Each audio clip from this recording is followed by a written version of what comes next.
l'objectif, c'est d'aller dans le sens de ton corps, de te mettre au diapason de ton corps. Se priver, c'est interdit. L'idée n'est pas de supprimer ou de se mettre dans la restriction parce que ça ne marche pas.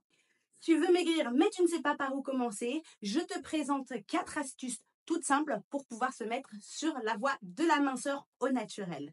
Bonjour et bienvenue dans cette vidéo, je suis Marie-Cécile V, je suis ta coach minceur et bien-être au naturel. Je t'aide à maigrir sans régime, sans frustration, mais surtout durablement.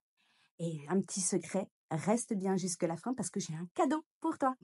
La première étape, c'est déjà de faire un état des lieux, un bilan, pour savoir d'où on part. C'est comme avec un GPS. On va devoir définir une destination, mais aussi un point de départ. Et je sais, personne n'aime ça, surtout dans une situation où tu n'aimes pas ton corps et tu ne veux pas regarder les choses en face, mais il va falloir commencer déjà par là. Dans un premier temps, tu vas devoir te mesurer, te peser et faire des photos, voire même des vidéos en tournant comme ça, tout simplement, pour pouvoir avoir un point de départ. Certes, c'est pas facile de faire cette première étape, mais elle est primordiale. Et dis-toi bien que tu te remercieras plus tard d'avoir fait cette étape parce que tu pourras voir le avant et le après. Et ça va t'apporter une grande satisfaction. La deuxième chose, c'est de mettre en place un tracker d'habitude et de progrès pour pouvoir suivre ton évolution. Ce que l'on peut mesurer, on peut aussi le contrôler. Si tu ne prends pas des mesures, si tu ne suis pas l'évolution, eh bien c'est comme si tu allais quelque part sans regarder autour.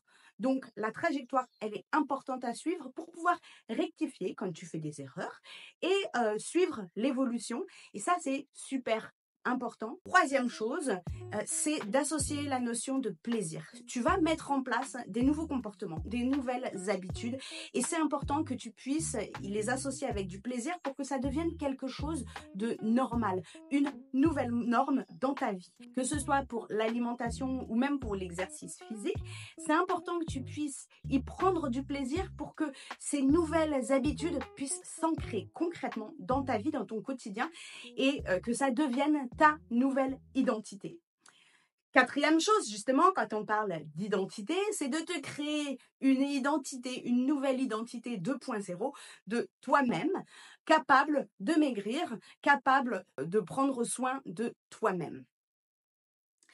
Beaucoup de personnes se disent quand je serai mince, enfin, je pourrai prendre soin de moi. Ou quand je serai mince, enfin, je vais pouvoir faire telle ou telle chose. Eh bien non, il faut déjà commencer par prendre soin de soi et faire les choses que l'on a envie de faire parce que ça apporte tout de suite une gratification. Apporte-toi l'attention et le soin dont tu as besoin avant même d'avoir des raisons de le faire. Parce que c'est par là que ça commence. Quand tu commences à prendre soin de toi, de ton corps, à l'honorer pour tout ce qu'il t'apporte, eh bien, il réagit merveilleusement bien. Si tu passes ton temps à te dénigrer, à t'insulter quand tu te vois dans le miroir, ça ne va pas marcher du tout. Tu vas jouer contre ton corps. Or, l'objectif, c'est d'aller dans le sens de ton corps, de te mettre au diapason de ton corps. L'idée, c'est de se réapproprier son propre corps. Trop souvent, quand on est en surpoids, on ne veut pas se regarder dans le miroir, on est dans une espèce de dissociation cognitive avec son propre corps.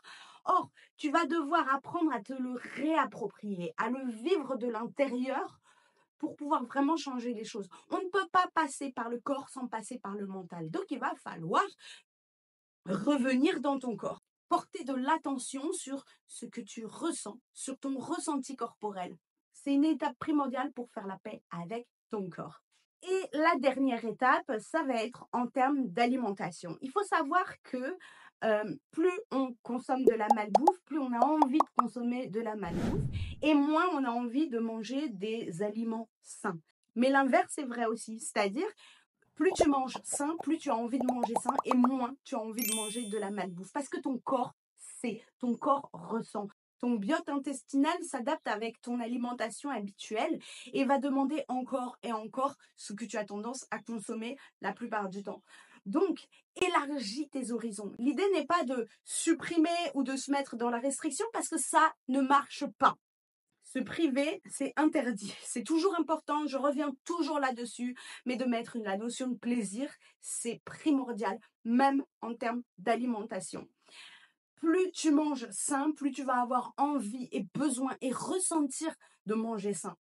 Et tu vas ressentir aussi du plaisir en mangeant des aliments sains.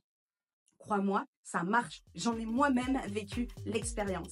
Mais go en commentaire pour recevoir mon e-book totalement gratuit, les 6 étapes pour maigrir sans régime.